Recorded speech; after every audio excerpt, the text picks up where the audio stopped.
नहीं है, सबसे ज्यादा तेज देखते हैं, कान नहीं है, सब कुछ सुन लेते हैं। पूरे ब्रह्मांड, अनंत कोटि ब्रह्मांड में कौन जीव क्या कर रहा है, राम जी एक बार में देख लेते हैं, एक साथ में सबको देख लेते हैं, ऐसा उनका प्रभाव है। यहाँ शंकर जी, सती जी जब छल किया, ब्रह्मा शंकर जी से कहकर मैं परीक्षा लेने जा रहा हूँ, और परीक्षा ले लिया, और परीक्षा लेके जब सती जी आ गई तो शंकर जी कहो लीन परीक्षा कौन विधि सत्य कहूँ सब बात सत्य सत्य बताओ।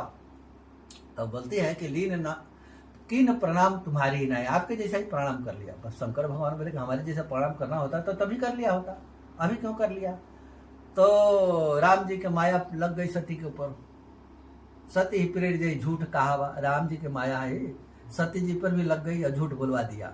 तो शंकर जी सोचे कि अब यदि शंकर जी इतना बड़ा अंतर्जामी होते तो जान लेते बिना पूछे। अब जब पूछे, जब नहीं बताई, तब शंकर कर घर देखे ध्यान, ध्यान देखना पड़ता है। ध्यान देख के तब सती कीन मरम सब जाना, सारा मर्म को जान गए। राम जी को मर्म जानने के लिए ध्यान करने की कोई जरूरत नहीं है, ऐसे बड़े देवता है, एक साथ सभी जीव क्या कर रहे हैं सब कुछ देखते हैं। वो अनंत कोटि ब्रह्मांड के जितना जीव है क्या कर रहे हैं वो हमेशा देखते रहते हैं, पर अन्य किसी भी देवता को हमेशा देखने का शक्ति नहीं है। ये केवल और केवल राम जी के पास ही ये शक्ति है कि कौन जीव किस समय क्या कर रहा है, और उसी के अनुसार उसको दंड भी दे देते हैं। काल रूप सम सुन भ्राता, शुभ और अशुभ कर्म फल दाता, काल के समान उसको दंड भी दे देते हैं, लेकिन अपने भगत को दंड नहीं देते हैं। राम जी जो ब्रह्म जो है ना, वो पक्षपाती नहीं होता है, लेकिन राम जी पक्षपाती हैं। राम जी पक्षपाती है, बिल्कुल पक्षपाती हैं। वो स्वयं में कह रहे हैं, भरत जी से कह रहे हैं कि हम तदपि करो सब मेरा उपजाया है, सब पर मेरा दया है, सब पर मोर बराबर दया, सब कह रहे हैं कि सब पर मेरा दया। तदपि कहते हैं, लेकिन क्या है, लेकिन क्या है, अतः तदपि करो सम विषम विहारा, सम और विषम विहार करता हूँ, मैंने आचरण करता हूँ, किसी पर ज्यादा कृपा करता हूँ, किसी पर कम करता हूँ। भरत जी महाराज बोले, महाराज आप तो ब्रह्म है, तो ब्रह्म को तो समान देखना, समान ब्रह्म एक समान ही ब्रह्म को देखना चाहिए, क्योंकि सब आपका उपजा है, सब आपका लीला है, सब आपका खेती है ये।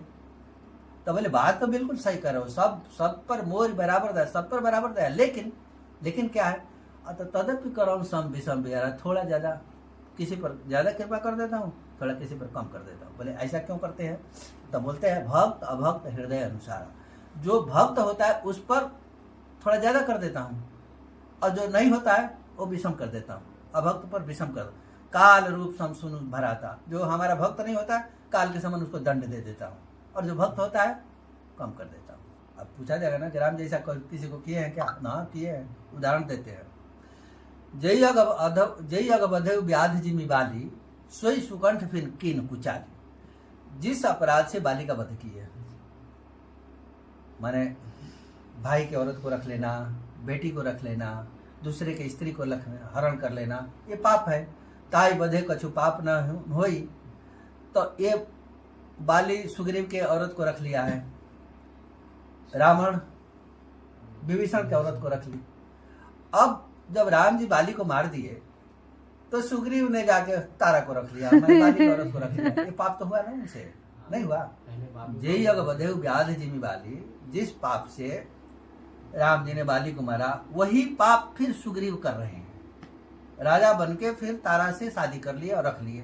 बड़ी भाभी है ना, बड़ी भाभी माँ के बराबर होती है, माँ के जैसा मानते, पूजा करते, महल में रखते, सब कुछ करते, लेकिन नहीं किए। मन तारा पंचकन्याओं में है, इतना सुंदर है, डिग जाके उसे शादी कर लिए तो पाप तो हुआ। और फिर विभीषण जी रावण को भी जीत बड़ी बहुनार, जहां जहां जिस लोक में जाता था सुंदर स्त्रियों को देखता था, तुरंत हराते अपने भोग विलास में शामिल कर लेता। मैं तो शास्त्रों में ऐसा भी सुना हूं कि जब रावण महल में घुसता था तो एक लाइन में औरतें खड़ी होती थी दोनों तरफ से, और उनको शरीर पकड़ पकड़ के जाता था, अंदर महल में जाता था। कोई वहां कोई सेवक नहीं होता था, खाली औरतें ही औरतें के बीच में रहता था वो। जीत बड़ी बहुनाग्न है तो ना। औरत को इतना भोग दृष्टि से क्यों देखा जाता है? औरत भोग दृष्टि के लिए बनाई है, ये तो माया है। नारी विष्णु माया प्रगट, रामचरितमानस में लिखा है, नारी जो है विष्णु भगवान का प्रगट माया है। तो माया है, माया से सबको हराया जाता है। तो ये विभीषण जी भी वही काम किए। जब रावण मर गया तो मंदोदरी से शादी कर लिए। तो यहाँ कहते हैं कि जे ही अग बधेउ व्याध जिमि बाली, सोई सुकंठ फिर किन कुचाली, सो न राम सपने ही अहेरी। ला आ तो गया। किसी ने कहा कि महाराज बाली को मार दिए, उसी पाप से सुग्रीव भी तो हो गया। अरे चल हो गया, हमारा भगत है, कर लिया तो कर लिया, क्या हो गया, कुछ खोजे। सो न राम सपने ही अहेरी, राम जी सपने में भी नहीं सोचे कि सुग्रीव भी पापी है, विभीषण भी पापी है, इनको दंड देना नहीं हो गया, चलो कर लिया तो कर लिया, हो गया। तो सम और विषम हो गया ना। माने भगत का पाप एक क्षण विस्मृत कर दिया जाता है और उसको वही फल दे दिया जाता है जो बड़े बड़े लोगों को दे दिया जाता है। पर भगवान से जुड़ जाना चाहिए। इस जग माही अंत काल रघुपति पुर जाही, विविध प्रकार के अपने भगत के लिए भोग ही तो लिखा। जैसे प्रहलाद जी बड़ी पिटाई हुआ और जब राजा बने तो विविध प्रकार के भोग किए कि नहीं किए? सूर्य जी विविध प्रकार के भोग किए कि नहीं किए? तो पहले ही कूटते हैं, हाँ? राम जी कूटते हैं तो पहले तो कूटते हैं, भगत को तो कुटाई करते ही है। जैसे कूट के, जैसे हम घड़ा खरीदने जाते हैं तो 10 बार ठोकते हैं 10 रुपया के घड़ा के लिए। अब इतना बड़ा ब्रह्मांड के मालिक वो अपने को देने जा रहे हैं तो नहीं कुटाई करेंगे, कूट कूट के ही तो बना के अपने पास अपने लायक बना के ले लेते हैं।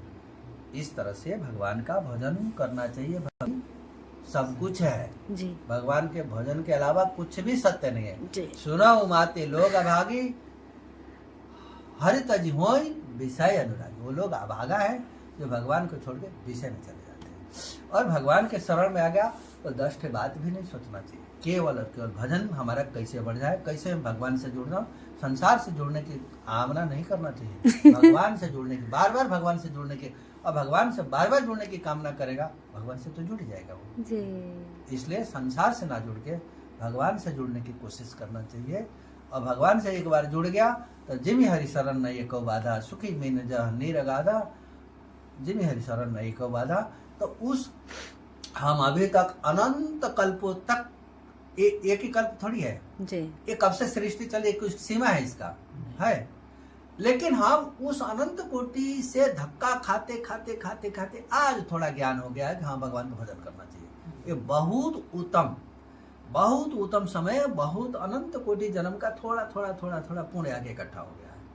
उन पुण्य के बल पर हम भगवान के शरण में आ गए हैं, भगवान हमको अच्छा लगते हैं। तब यहाँ अच्छा लगे तो सारे छल प्रपंच, सारे वैभव विलास को छोड़ के राम जी के भजन में कूद जाना चाहिए। और एक बार एक जन्म तो कूद के बिल्कुल, या तो हमारे गुरु जी हमसे बोले या तो शरीर पातो या तो ब्रह्म प्राप्ति, या शरीर गल जाए और नहीं तो ब्रह्म की प्राप्ति हो जाए। ऐसा हमको एक ही सूत्र दिए थे। बोले शरीर कुछ भी नहीं देखना, भजन अपना स्कोर पूरा करो, कुछ भी नहीं करना है। ठाकुर जी की सेवा पूजा करते हुए स्कोर खाली पूरा करो, वो तो अपने हाथ में आ जाएगा। पर छल प्रपंच दूर से, झूठ झपाट से थोड़ी दूर होके और साफ सुथरा होके भजन करते रहो। राम जी तो बिल्कुल बहुत, कोई जरूरी नहीं कि 96 करोड़ में, 96 करोड़ में जाते जाते ये अनंत कोटि जन्म का जो पाप है ना, वो 96 करोड़ पर जाके बिल्कुल नष्ट हो जाएगा। तो नष्ट हो जाएगा तो एकदम भगवान का स्वरूप हो जाएगा।